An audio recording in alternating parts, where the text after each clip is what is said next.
When Putin invaded Ukraine, he had visions of returning Russia to its former Soviet glory. Empire was on Putin's mind, as he would secure his legacy by first taking Ukraine and then pushing on deeper into Europe. Russia's president has certainly delivered the Soviet era to his people, only it's all the worst parts of it that Russia is dealing with now. The mood in Russia is bleak as something dark is happening inside the country. The new Soviet famine is hitting Russia right now. Discontent and outright anger are rising all over Russia, and it's all being directed at Putin. Russia's president has led his country into a supposed special military operation that has now raged for over 4 years and has led to Russia's economy being placed on the verge of collapse. Sanctions bite hard. The public, so long bereft of a voice under Putin's authoritarian regime, is starting to let their feelings be known as their leader plunges them into a crisis that reflects the worst days that the former Soviet Union had to offer. One Russian official who spoke to the Washington Post on the condition of anonymity summed up the mood inside Russia perfectly. The overall mood is that's enough already. You've been fighting for long enough. It seems to everyone that it's been going on for longer than World War II, the Great Patriotic War, and at the same time, we can't even take one region. Another prominent Russian figure, longtime leader of the Russian Communist Party, Gennady Zyuganov, is even more forthright with his criticism. Taking aim at the policies put in place by Putin and his party, Zyuganov rages, "We have told you 10 times that the economic collapse is inevitable. The entire first quarter already hit rock bottom. If you do not urgently take measures, then by autumn we will face what happened in 1917, he blared during a session of the State Duma. This sort of blowback is unprecedented for Putin. And it's just the start. Russia's president has issued the sorts of responses that you would expect from him. As Russia's financial reserves have been exhausted, as noted by the Economic Development Minister Maxim Reshetnikov, Putin does nothing but fight back against his own people. He won't stop this war. Instead, he is waging a new war against communication inside Russia, making it hard for the discontent to reach his purposefully ignorant ears. Putin wants the same level of control as Stalin without any of the empire-building results.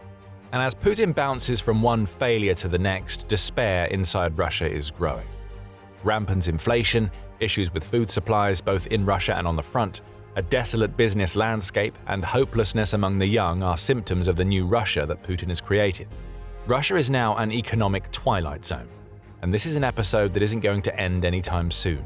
That's according to Janis Kluge of the German Institute for International and Security Affairs, who says that not even the brief economic respite provided by higher oil prices in the wake of the blockading of the Strait of Hormuz can help Russia.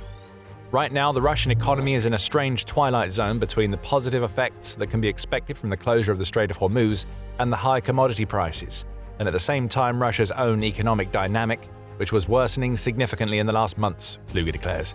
Higher oil prices can't hide the reality inside Russia. A damning economic picture is emerging. During the first 2 months of 2026, Russia's economy contracted by 1.8% due to a combination of high interest rates and tougher sanctions, finally starting to take a toll they were meant to take years ago. Investment into Russian businesses, both domestic and external, has been all but choked out. Russia's businesses owed a record-breaking $109 billion in unpaid commercial bills in January, according to the Russian Federal Statistics Service, Rosstat. And as for the growth of Russia's gross domestic product, or GDP, it isn't good. Putin certainly thought he was onto a winner when he transformed Russia's economy by turning the entire country into a war machine. And for a couple of years he was right. Before sanctions really managed to dig into Russia, the country's GDP growth managed to exceed 4% for 2 straight years, between 2023 and 24. Then it all started to come crumbling down.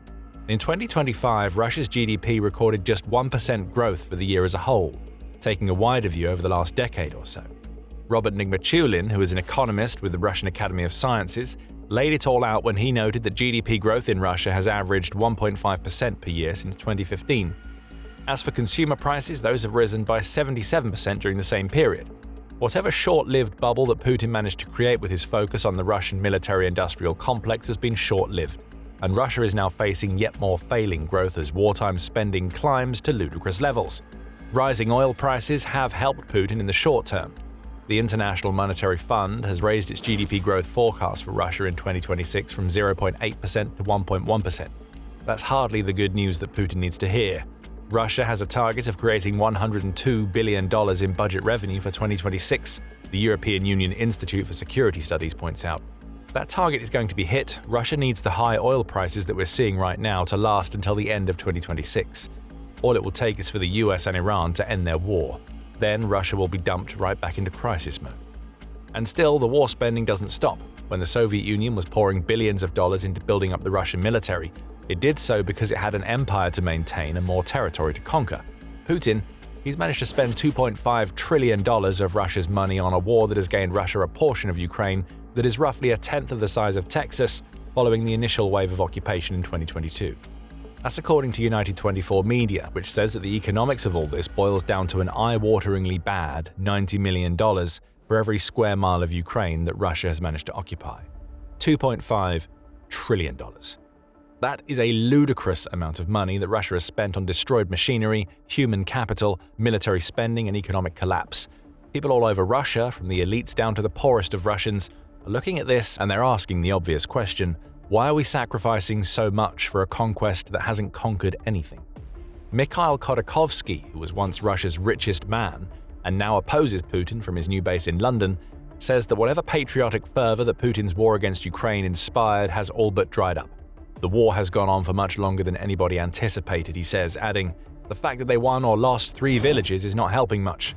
Khodorkovsky is speaking with a voice that many of the Russian oligarchs who have been hit hard by sanctions wish they had.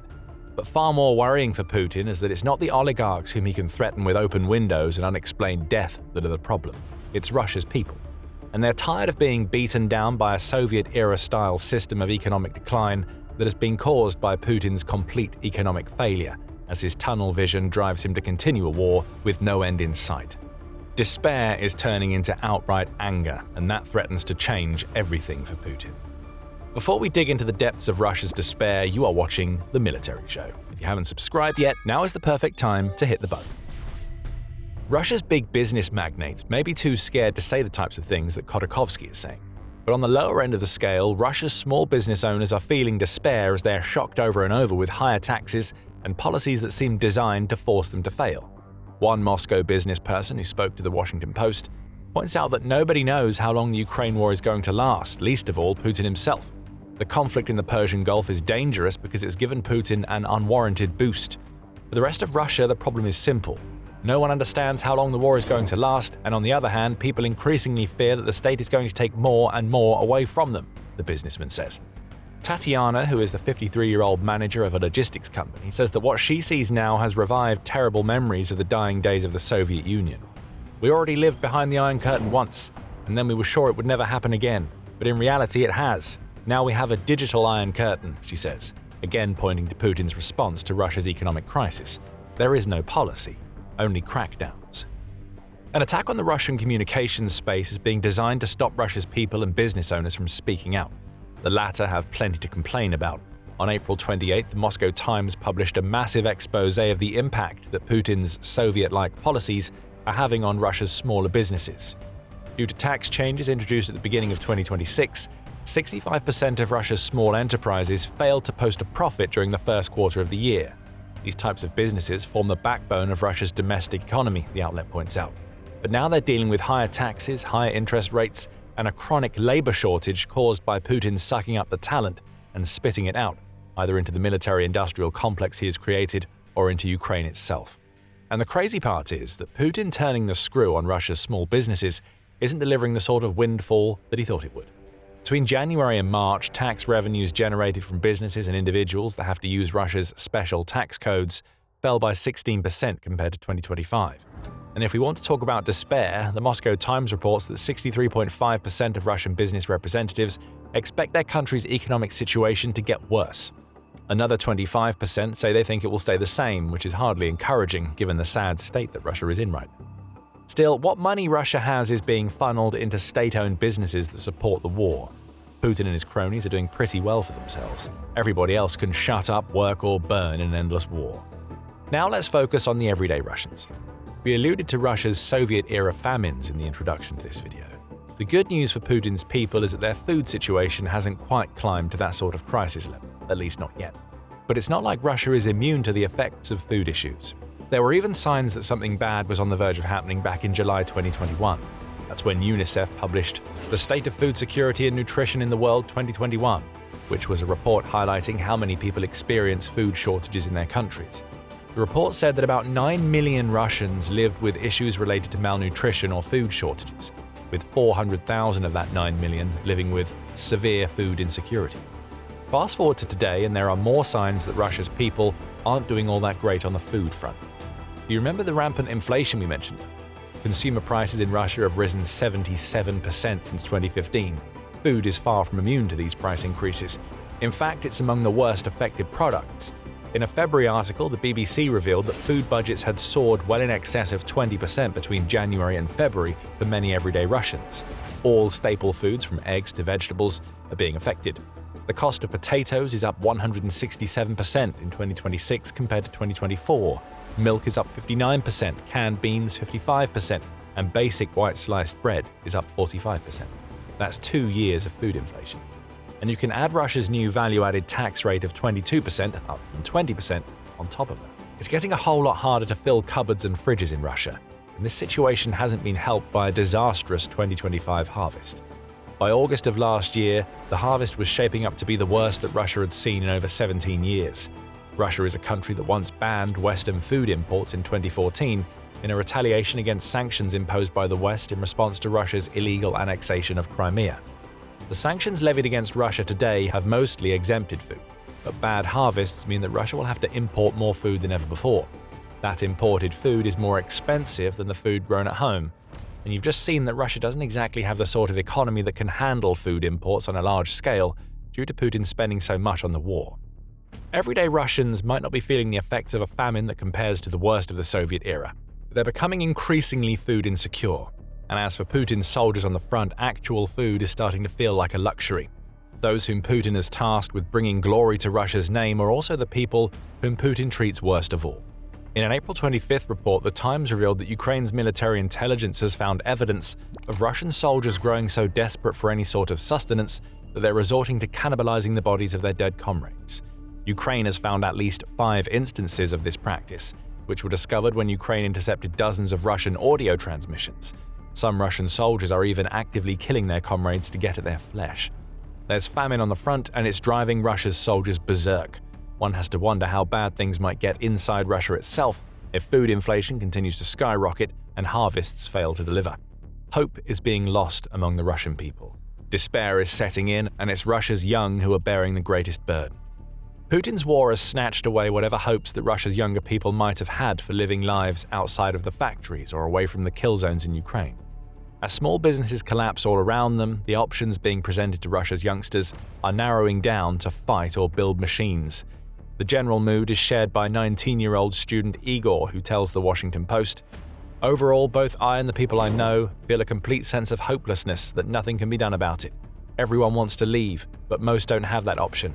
No one wants to tie their future to this country. Living here is difficult, expensive, and bleak. Is this by Putin's design?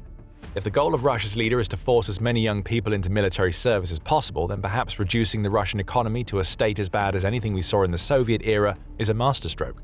These youngsters don't need a Russia that can provide for their futures. They'll be too busy dying in Ukraine to worry about that." Cynicism aside, there does seem to be a push by Putin to tie as many of Russia's young as possible into the war machine that he's created. In March 2022, within the first month of the full-scale invasion, Putin promised that he would only deploy professional military personnel in Ukraine. The young would be saved from fighting the war. A lot has changed. Russia's military now waves massive sums of cash in the faces of anybody who it thinks is willing to sign up regardless of their age. Conscripts who are supposed to be completing their military service far away from the front are finding themselves being sent into Ukraine.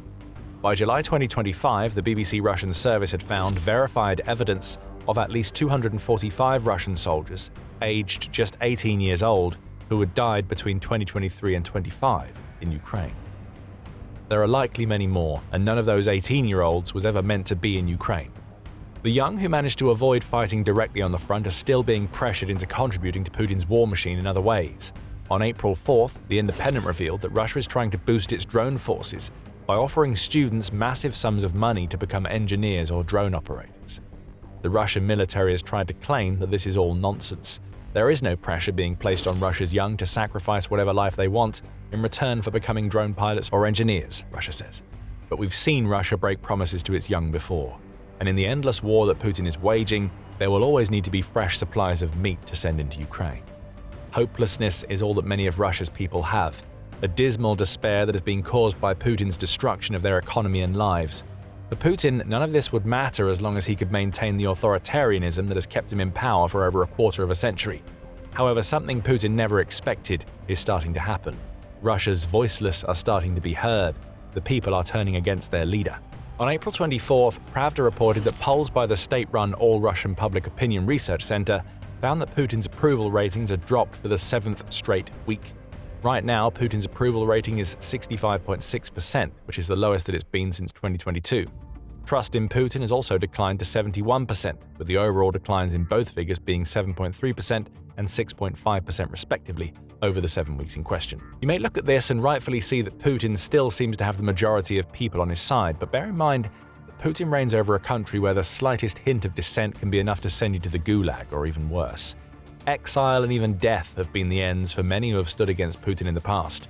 Criticism of the Ukraine war is illegal inside Russia. And once upon a time, Putin's approval rating had reached as high as 88%. A rating that is more than 20% lower than that in April 2026 is a sign that Russia's people are starting to have enough of their leader and his warmongering. Cracks are showing in Putin's strongman armor. If around 35% of Russia is willing to say that it's unhappy with what Putin is doing, how many more are claiming to be happy while they secretly despair about the dire situation their leader has created for them? And how many are reaching the end of their rope as food prices rise ever higher and the demands placed on a dead Russian economy only grow larger? These are questions that Putin hopes will never be answered. He is happy embodying all of the worst excesses of the Soviet leaders of the past, but deep down inside, even Putin knows that he can't last forever. In his own way, he's admitted that it's all over, even as he tries to deflect blame for his decisions. Something has broken in Russia, and the despair Putin has created could be the end of him.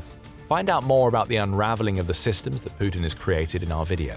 And if you enjoyed this video, remember to subscribe to The Military Show so you never miss one of our uploads. And thank you as always for watching.